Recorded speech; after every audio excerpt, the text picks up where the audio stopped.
A gente vai conversar hoje com a doutora Altina Castelo Branco, professora e doutora em reprodução assistida. Um tema tão atual, todo mundo quer saber, todo mundo hoje se programa para engravidar, as pessoas podem realmente programar uma gravidez, não é, doutora Altina? Sem dúvida. Inclusive, hoje a gente fala que a reprodução assistida, ela vai além da infertilidade, porque no passado a gente sempre pensava assim, que era aquele casal que estava tentando engravidar e aí passava 6 meses, 1 ano e não conseguia e vinha para um especialista em reprodução assistida ou humana para investigar a causa desse insucesso das tentativas. Mas hoje não é só esse casal, é todo homem e toda mulher que projeta um dia ter sua maternidade, sua paternidade e que quer programar esse projeto. E aí ele pensa assim, se eu vou querer um filho mais para o futuro e se eu vou fazer uma vasectomia, então eu vou congelar o sêmen para amanhã vai que eu me arrependa. Ou uma mulher que está trabalhando e que quer postergar esse projeto, então ela vai congelar óvulos, ou casais homoafetivos. Então, uma mulher numa produção independente. Então, hoje, reprodução é para qualquer pessoa que pensa num futuro breve ou longínquo, ter seu filho e sua filha. Que coisa maravilhosa. Então, você pode programar a gravidez, da maneira como você quiser, mas vamos assim, para coisa prática, né? Um casal chega aqui com dificuldade de engravidar, um casal heterossexual chega com dificuldade de engravidar. Qual é o procedimento? Como é que ele chega aqui, faz a consulta na Arte Fértil? Como é que a senhora orienta? Aí a gente vai investigar a causa da dificuldade. Os exames iniciais seriam exames para avaliar se o ovário dela está funcionando, se ela não tem nenhum distúrbio hormonal que atrapalhe a ovulação, através de dosagens de sangue, para ver esses hormônios e documentar a ovulação. No homem, um espermograma, para ver se ele tem uma boa quantidade de espermatozoides e qualidade que se relaciona à motilidade, à morfologia. Além de um exame que vai avaliar o útero e a trompa, que é um contraste que vai pintar a cavidade do útero e das trompas, chamado histerosalpingografia. Eita, que nome difícil, mas está tudo bem. A gente é verdade. Dizendo que está tudo bem entre os dois, como é que acontece? Digamos que seja no sêmen. Aí ele vai pensar se isso é porque ele tem uma varicocele, aí opera. Mas se a gente não encontra uma causa, ou encontra, mas não deu para ficar bom, dependendo se essa alteração é leve, eu vou pensar em um tratamento mais simples, que são os de baixa complexidade, como coito programado e a inseminação intrauterina. Coito programado seria para aquele casal que não há uma dificuldade maior, que às vezes é só uma ovulação ou a correria do dia a dia e eles estão namorando na data errada. Então, eu vou acompanhar a ovulação através de exames hormonais ou de ultrassom. Às vezes, eu dou um indutor para ela ovular, se ela não está ovulando corretamente. Por exemplo, uma mulher com ovário policísticos, que tem menstruação irregular. Aí, a gente dá o indutor, acompanha a ovulação e esse casal vai namorar. Mas se esse casal tiver uma alteraçãozinha leve, ou ela na trompa, por uma endometriose no estágio inicial, ou ele uma varicocele leve e o sêmen está um pouco alterado. Aí a gente acompanha essa ovulação e quando ela estivesse no período fértil, em vez de eles irem para casa namorar, vem para a clínica, a gente colhe o sêmen como um espermograma, seleciona os bons e deposita no útero no momento da ovulação. Então, os gametas, óvulo, espermatozoide, vão se encontrar em vivo. E por isso a gente chama de baixa complexidade, porque não vai manipular com os óvulos ou com o embrião no laboratório. Agora, quando a alteração é mais severa, a nível de trompa ou do sêmen, aí eu vou pensar numa fertilização in vitro, que é o de proveta, que é quando a gente junta esse óvulo espermatozoide no tubinho de proveta. E aí, nesses casos, é a in vitro. A in vitro, a gente pega esse óvulo e espermatozoide que estão colocados e coloca no útero o embrião já colocado. Já prontinho. Então, como é que se faz? Dá remédio para ela ter vários óvulos, capta esses óvulos no bloco cirúrgico por ultrassom endovaginal. Então, é uma punção, feita uma punção de tireoide, de mama, por ultrassom. Então, não abre barriga, não tem ponto. Eu vou com a ultrassom, uma agulhinha, fura o ovário, aspira os óvulos, junta com o espermatozoide no laboratório. E aí, quando junta esses dois óvulos e sêmen, forma um embrião. Esse embrião a gente cultiva vê o melhor embrião, aquele que está se desenvolvendo, que são células que estão se multiplicando, seleciona o melhor e já deposita no útero. Isso é a in vitro. E com a in vitro surgiu também outras possibilidades, porque existiu duas técnicas à parte que ampliou o leque de opções, que foi o congelamento, porque a partir do momento que o congelamento evoluiu, hoje eu posso congelar meus óvulos para fazer essa in vitro no futuro, até menopausada. Então, uma mulher menopausada pode engravidar? Pode, se ela congelou óvulos, pode. Por quê? O que é a menopausa? É quando o ovário parou de funcionar. Mas aí, se ela congelou os óvulos, a gente vai pegar esse óvulo, juntar com o espermatozoide, formar o embrião. E o útero, mesmo numa mulher menopausada, se eu der hormônios, ele volta a sangrar. Por isso que tem mulheres menopausadas que fazem a reposição hormonal, ela menstrua todo mês. Então, eu posso preparar esse útero com hormônios, pegar esse óvulo congelado, formar o embrião e depositar no útero e ela engravidar mesmo menopausada. Agora, outra pergunta. Se ela for menopausada e não tiver congelado os óvulos, ela pode pegar um óvulo de outra pessoa num banco de óvulos? Pode também. Aí, se ela no passado não pensou em congelar e quer engravidar, mesmo estando na menopausa, ela pode pegar doação de óvulos, num banco de óvulos, fecundar com o sêmen do seu parceiro ou numa produção independente, formar o embrião e depositar no útero. Agora, existe a possibilidade de uma mulher que não está na menopausa, que é quando parou o ovário de funcionar, que ela está no climatério, ela tem ainda ovulações irregulares. Aí, às vezes, ela pega esse único óvulo, e ela tem que ser muito sortuda, esse óvulo vir bom, vir de boa qualidade, gerar um bom embrião, colocar no útero e ela engravidar. É o que a gente fala, por exemplo, das mulheres mais velhas, que aumenta o risco do aborto, por isso ela tem que ser sortuda. Porque quando eu já estou no fim dos meus dias do ovário, que eu já estou entrando nessa fase do climatério, não só diminui a quantidade de óvulos, mas também a qualidade. E aí, se eu pego um óvulo de uma mulher no climatério, corre o risco desse óvulo vir doentinho, gerar um embrião doente e ela engravidar e abortar ou ter uma criança com síndrome. Mas aí também essa mulher ela pode recorrer a uma técnica afim da reprodução assistida, que é a genética. Então, como eu tenho um embrião feito no laboratório, ou seja, que não foi dentro do corpo dela, esse embrião ele tem várias células. A gente pode tirar uma célula, mandar para o geneticista, ele fazer o DNA dessa célula e ver se esse embrião ele está viável ou não, se ele tem alteração ou não. E selecionar aquele que tem os 46 cromossomos, que não tem nenhuma alteração cromossômica, e colocar no útero para que essa mulher engravide com segurança de um bebê sem alteração cromossômica. Agora, até que idade, diante disso que a senhora falou, que pode vir com alguns probleminhas depois de uma certa idade, que o óvulo envelhece, o óvulo da mulher envelhece, até que idade a mulher deve fazer o congelamento se ela pensa em um dia engravidar? Então, o que eu diria? O ideal é que essa mulher congele, pensando somente na idade, até de preferência 35, 37 anos, porque é quando normalmente ela vai ter uma boa quantidade e qualidade. Agora, existem exceções. Por exemplo, eu sou jovem, mas tenho um tumor no meu ovário, mesmo que benigno, eu vou fazer uma cirurgia e corre o risco de eu perder metade desse óvulo, desses ovários, quer dizer. E aí, então, o ideal era eu congelar antes. Ou eu tenho um histórico familiar de uma menopausa precoce na minha família e eu não quero engravidar hoje, então eu vou congelar de preferência antes, aos 30, 30 e poucos anos.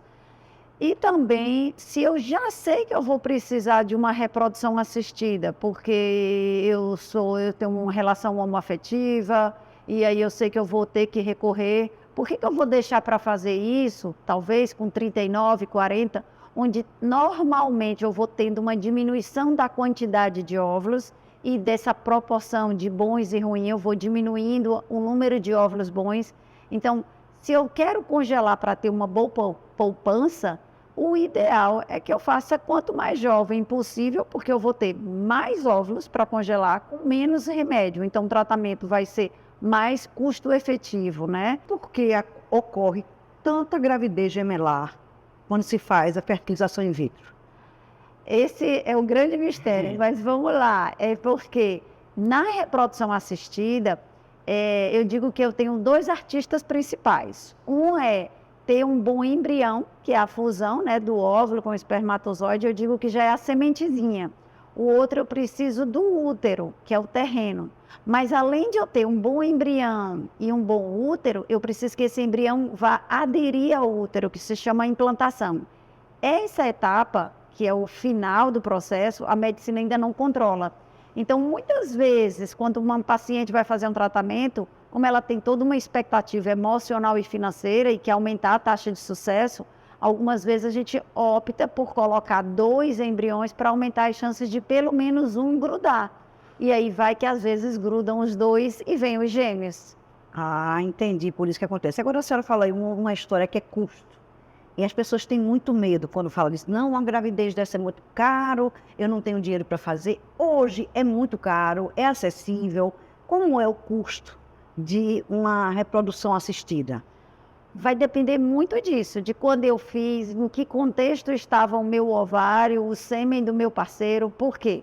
Se eu faço, né, e ainda tenho um bom estoque de óvulos, muitas vezes eu vou gastar menos de medicação. Então, tem pacientes que gastam R$ 5.000 de remédio, tem outras que gastam quase o dobro, R$ 8.000, R$ 9.000 de medicação. Então, isso já vai diminuindo pela metade o valor. Outra, o tratamento da fertilização in vitro dá mais ou menos uns 15.000. Mas se eu tenho poucos óvulos, às vezes eu vou fazer esse processo 2 vezes. Se eu ainda tenho um fator idade, estou com medo do embrião vir alterado, eu vou ter que fazer o estudo genético do embrião, que aí já é uma técnica à parte, que vai gastando mais. E se eu falar um tratamento básico, vai gastar uns 23.000. Mas tem pacientes que chegam a dobrar, gastar R$ 40.000, porque ela teve que fazer estudo genético, teve que congelar, teve que fazer às vezes 2 vezes esse tratamento. Agora, uma coisa que eu tenho muita curiosidade é com relação a essa doação de espermas, que a gente viu recentemente um caso aí, de um rapaz que doou não sei quantos mil espermas e que precisa ter mais de vários irmãos. Como é que fica essa questão de você ter irmãos para quem doa espermas? No Brasil existe uma lei que regulamenta isso. A gente não tem lei, a gente tem o Conselho de Ética de Medicina, que é quem vai regulamentando essas regras até haver realmente uma legislação. Então, hoje um banco de sêmen, ele tem que um doador doar e engravidar uma pessoa a cada 1 milhão de habitantes. Então, se eu tenho uma paciente que usou um banco de sêmen e ela engravidou, como a gente tem no Recife, no Grande Recife, mais em torno de 2 milhões, esse mesmo doador só pode doar para mais uma outra mulher no Recife que consiga engravidar, porque se ele doou para mais uma e não engravidou, ele pode doar para uma terceira. Agora, depois que eu tiver 2 mulheres grávidas desse doador, ele só pode doar para outra cidade, para outro estado. Mas eu posso recorrer a um banco de sêmen, por exemplo, internacional? Pode também. E aí ele tem que, por isso que quando uma mulher engravida desse doador de sêmen, a clínica tem que reportar ao banco que ela engravidou e se engravidou de um bebê, de 2 bebês, se foi menina, se foi menino, para ele saber e, vamos dizer, limitar esse doador para aquela mesma cidade. Porque pela conta e estatística, se essa mulher engravidou, se um doador engravidou 2 mulheres em uma população de 1 milhão de habitantes, a probabilidade dessas crianças se encontrarem é muito pequena. Agora, se eu tenho um doador que não houve esse banco, vamos dizer, ele não seguiu essas regras e saiu pegando o mesmo doador e doando para milhões de mulheres numa mesma cidade, aí tem um risco de amanhã essas crianças se encontrarem e ter até gravidez consanguínea, né, entre parentes, entre irmãos. Pois é, eu vi esse cuidado da senhora, a gente viu lá no banco que tem isso, pessoas portadoras de HIV, hepatite. Como é que é feita essa sorologia para a gente saber e ter certeza de que vai pegar, se eu recorrer a um banco, de que a pessoa é um sêmen bom, é um óvulo bom?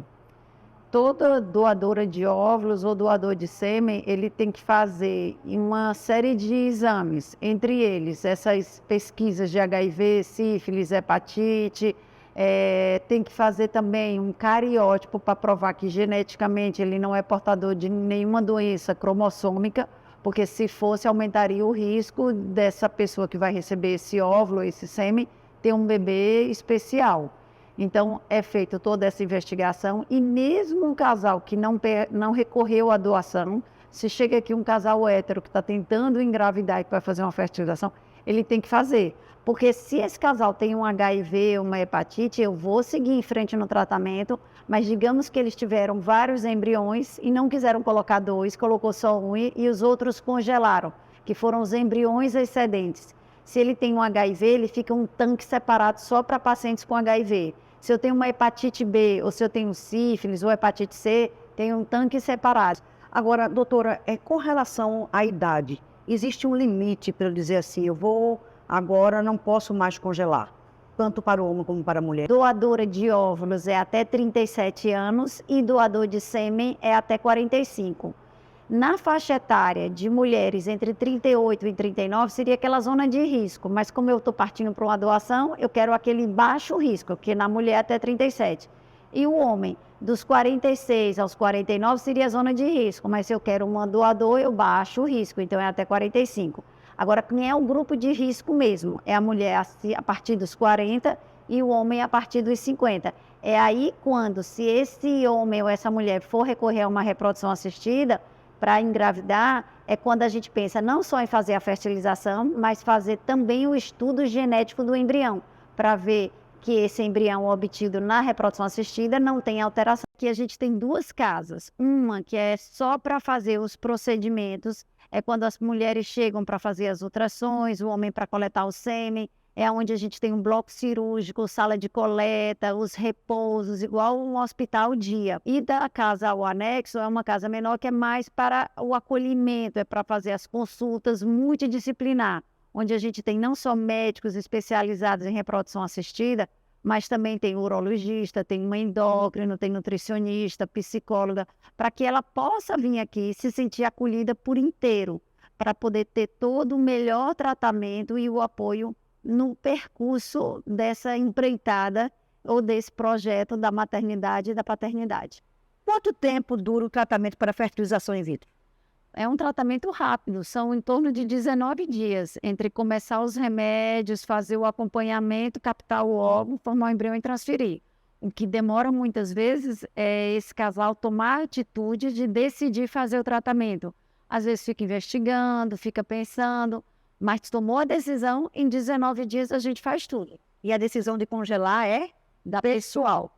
É pessoal, porque congelar óvulo, mesmo eu estando com um parceiro ou não, eu posso congelar, decidir amanhã se eu vou usar esse óvulo, se eu não vou, se eu vou querer engravidar, se eu não vou.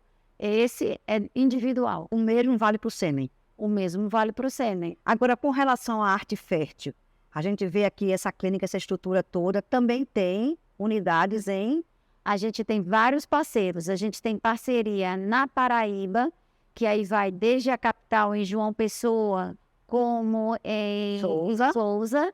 Nem Alagoas, a gente também tem na capital em Maceió e no interior Arapiraca. E no Pernambuco a gente tem Recife e tem Petrolina, no sertão. Agora, esses parceiros, eles não vão ter a infraestrutura de laboratório. Eles fazem toda a investigação, começa o tratamento, é como se fosse o obstetra que faz o pré-natal. E vem para cá para pegar o bebê, no caso, para colocar o bebê. Agora, com relação, tem uma novidade bem boa que a gente vai dar aqui em primeira mão, a gente vai ter um mestrado em reprodução assistida, é isso? É isso. A gente tem esses parceiros e é o perfil da clínica Arte Fértil ter esse cunho acadêmico. Eu gosto, eu sou professora da Católica, e aí a gente conseguiu que a Católica criasse uma pós-graduação lato sensu, reconhecida pelo MEC. Então, um médico ginecologista que quiser engrenar nessa subespecialidade já pode, a partir de junho, se inscrever pelo site da Católica. São 12 vagas e a gente vai começar em agosto. O aluno que fizer essa pós-graduação, ele vai ter a teórica lá, tendo aulas com os professores da Clínica Arte Fértil e com outros médicos de fora, e a prática, porque isso é um diferencial. A gente vai ter práticas aqui na Arte Fértil, onde esse especialista vai poder viver todo o dia a dia da reprodução assistida.